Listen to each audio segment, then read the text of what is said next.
Welcome back to the Canada Specialist Program series for our final updates of the year, saving the best for last. Hey, Richard. So, Richard from Atlantic Absolutely. Tours, lovely to have you back. I'm going to hand over to you. Well, thank you. I'm thrilled to be here. Atlantic Tours has been around for over 50 years. I've been with the company 38 and purchased the company 15 years ago. I started off as a tour manager out guiding the trips. It's my true passion and love, and I'm going to share Atlantic Canada with you today. So we'll start with where we're located. When Charlie said the Far East. As a Canadian, they think East is Ontario and Quebec, but we have a long ways to go to get to us. So Atlantic Canada is the four Atlantic provinces. You see Nova Scotia in the forefront, New Brunswick and Prince Edward Island. We refer to those locally as the Maritime provinces. And then we have Newfoundland and Labrador, the most easterly province and island. And when we include Newfoundland and Labrador, it becomes Atlantic Canada. So today we're going to talk about our escorted touring programs. These are our guaranteed departures. And our Atlantic Maritimes trip is a 13-day trip that covers, as I said, the Maritime provinces. We also have a Newfoundland tour that's 13 days, and they're built to be combinable. So your clients can come.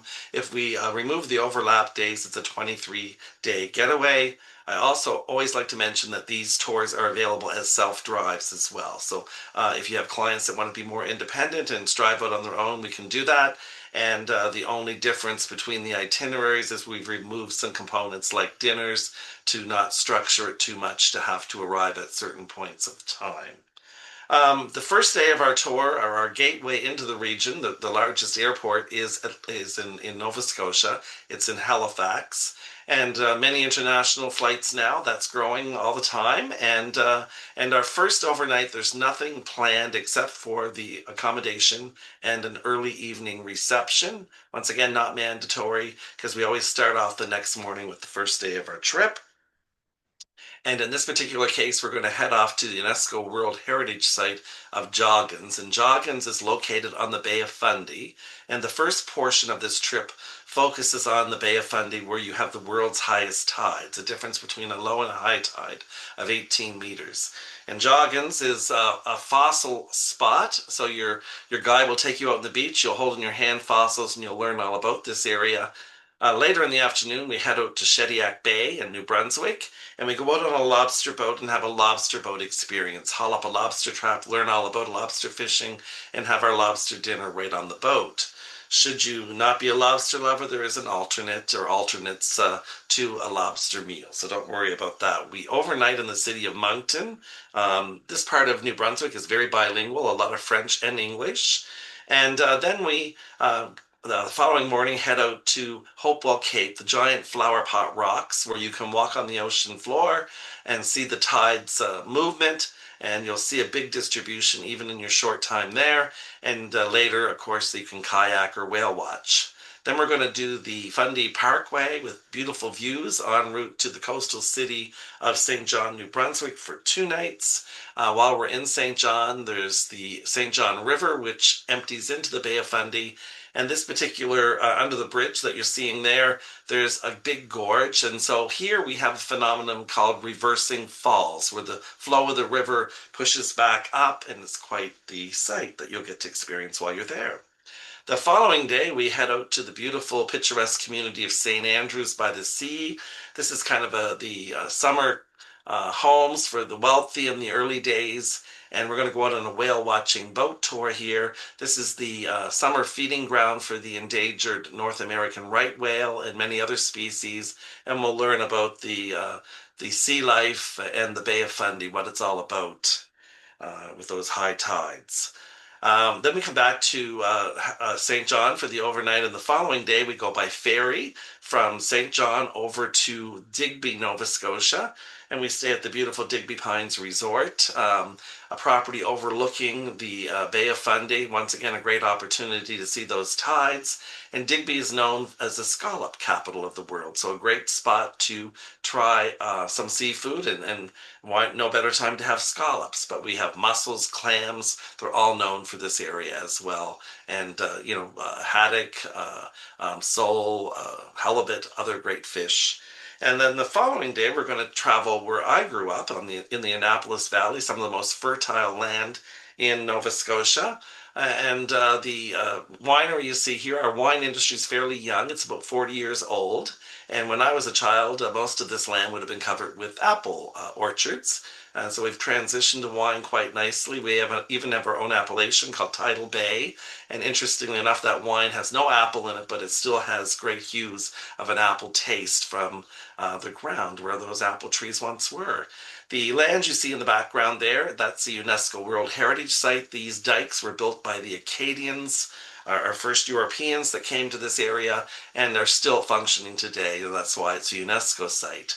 The church that you see is Grand Pré National Historic Site, part of that UNESCO property, and this tells the story of the plight of our Acadians, those French people, and eventually they ended up down in Louisiana, and we know them today as Cajuns. Then in the center of the trip, we come back to Halifax for 2 nights where you get to spend some time. We do a day trip out to beautiful Peggy's Cove, the picturesque community of about 60 people. And of course, solid bedrock right on the views of the Atlantic Ocean. And we go out there and have a nice breakfast and see before all the guests get to arrive there. Later that day, we go to the UNESCO town of Lunenburg, learn about the fishery again, and also the schooners that were built here. Beautiful community, and later we stop in Mahone Bay, known for its picturesque churches. After our last night in Halifax, we then head over to beautiful Prince Edward Island, Canada's smallest province, and I often refer to this as a patchwork quilt. There's no rock on the island, beautiful beaches, but Lucy Maud Montgomery and the author of Anne of Green Gables is well known here. So you see Anne of Green Gables historic site, you see the capital city of Charlottetown. The whole province only has 200,000 people, so it's a very quaint and unique area. This is some of the area you're going to see as you're traveling through the island, beautiful farmland and beautiful beaches. Prince Edward Island National Park. And after our second night on the island, then we go by ferry back to Nova Scotia, where we're going to head off to Cape Breton Island, the island portion of Nova Scotia. And we're going to spend 2 nights in Bedeque, and we stay at the Inverary Inn Resort right on the Bredor Lake. And just a beautiful, stunning community. It was the home of Alexander Graham Bell, and of course we had known him for the telephone, but he did a lot of work with early flight, hydrofoil, and a lot of work with deaf and those kind of things that are showcased in his museum. We do a full day trip of the famous Cabot Trail, one of the most scenic highways in the world. And of course, fall color time is a great time to experience the fall colors, and our Celtic music as well is very alive and vibrant in Cape Breton Island. Our final day is a visit to Fortress Louisbourg, the 17th century fortress built by the French. Very animated there, and a great time to explore and look around. And then we would come back to Halifax. But if you're continuing on with our Newfoundland trip, what would have happened? You would have arrived in Halifax the evening before. You would have had a free morning, and then right after lunch, we leave and come to Cape Breton. And what we do with our clients is we take them that afternoon to a hotel in the area where they can do laundry, relax, walk the boardwalk, and our trip from Halifax would pick them up at that hotel. We'd all go out to dinner and then head over to beautiful Newfoundland and Labrador. So as you can see here, we have a 13-day of Newfoundland and Labrador. And it starts off with our passage to the island on a ferry, full cabins, washroom equipped. We sail while we sleep. We wake up the next morning in Port-aux-Basques, Newfoundland. We go out for breakfast and start heading up the Great Northern Peninsula. The views are stunning. We go through the community of Corner Brook. We end up in Rocky Harbor at lunch. And the views here, you'll see the water views to your left and the mountains and fjords to your right. And our destination for the evening will be the community of Port-aux-Choix. Port-aux-Choix is the northern shrimp capital of the world. So those the succulent salad shrimp that you'll get to have. Of course, Newfoundland's famous for its lobster as well. And no trip on the west coast of Newfoundland or in Newfoundland would be complete without perhaps seeing some caribou or moose. And it's often served on the menu and well prepared. The following day, we're going to head over to Labrador, the big land, and we're going to go to another UNESCO site, and this one pays tribute to the Basque whaling fleet. Of course, I always say this is the first industrialized site in North America with the harvesting of whale oil. And this museum pays tribute to the vast whaling fleet of the time. We come back and spend our night in Labrador, as I said, in the community of Lanceau-Claire. And the following day, we head back to the island of Newfoundland and up to Lanceau Meadows, one of the first UNESCO sites in our region. And this is all about the Vikings and when they came here and had communities in this area for their summer fishing. And we stay in St. Anthony, and then we make our way down to Grossmore National Park for a two-night stay. A UNESCO World Heritage Site again, the Grossmore Tablelands. That's one of the few spots in the world that the Earth's mantle is exposed. So nothing will ever grow on this mountain. You can hold in your hand a piece of the Earth's mantle. We do a boat tour while we're in the area. Western Brook Pond is one of the choices, a landlocked fjord. And then, of course, if we do the other fjord, there's a chance for whales. And if you come in spring, May or June, this is iceberg season. So Iceberg Alley runs all along the coastline of Newfoundland. And of course, those icebergs are what took out the Titanic many years ago.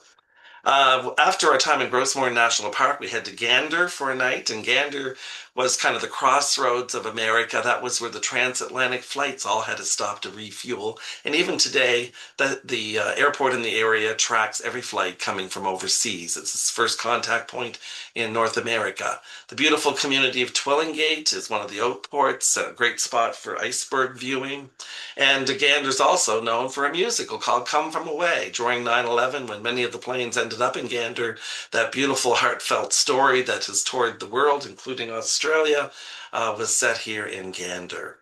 We then come down the Bonavista Peninsula towards St. John's, where we do a two-night stay in Clarenville, where we visit beautiful Bonavista, where you see the lighthouse. We stop at a fisherman's spot where he does filleting of cod, talks about the fishing business in Newfoundland and how codfish was king, the real moneymaker.